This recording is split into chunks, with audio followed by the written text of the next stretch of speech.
Now turn to Chinese and American relations, because those of you who have followed my predictions about China on my other videos will see that a long while ago I predicted that there would be this revolution in China that I've seen coming for a long time. Sort of strong feelings about this. It does seem to be happening now in Hong Kong.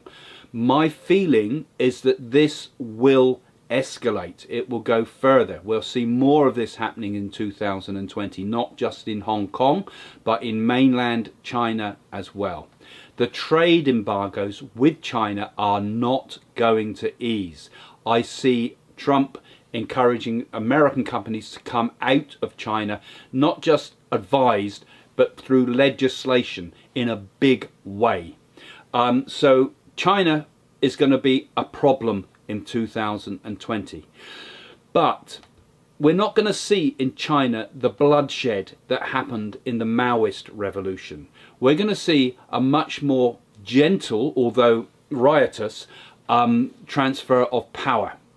And my feeling is there that eventually the Chinese authorities will step back. There will be problems, but they will step back, and democracy eventually will take control in China, true democracy. And as I've said in my other videos, that this new democracy that will emerge in China and make it a very powerful force in the world for good will be based around the teachings of Sun Yat-sen, who was based and lived in Hawaii, you may know. Now, in the past I've also made specific videos about China and what will happen in China. And in 2017 I made a prediction saying that, and this was a fairly detailed prediction about this, that there would be a revolution in China. And as soon as we see the what's been happening now in 2019 with all these riots in Hong Kong, obviously I want to re-look at those predictions that I made then, and because I feel this is still happening, I feel I'm correct with that prediction, and that this Hong Kong thing is part of a much broader change to China.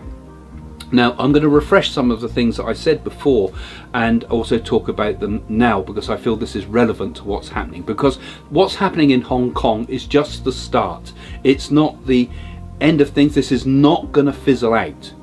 I do sense that eventually China will send in troops to Hong Kong, and this is going to cause more trouble in other areas of China, because simultaneously we start to get problems in another area of China. Now, the area that I was talking about before, and I don't know much about Chinese politics or anything, but I was just seeing the northeast of China, that there's an area there. I know that a lot of the Islamic people get suppressed in China, but I get the feeling that some of these smaller groups that are being suppressed are going to start to revolt. They're going to start seeing what's happening in Hong Kong and start to also make noises.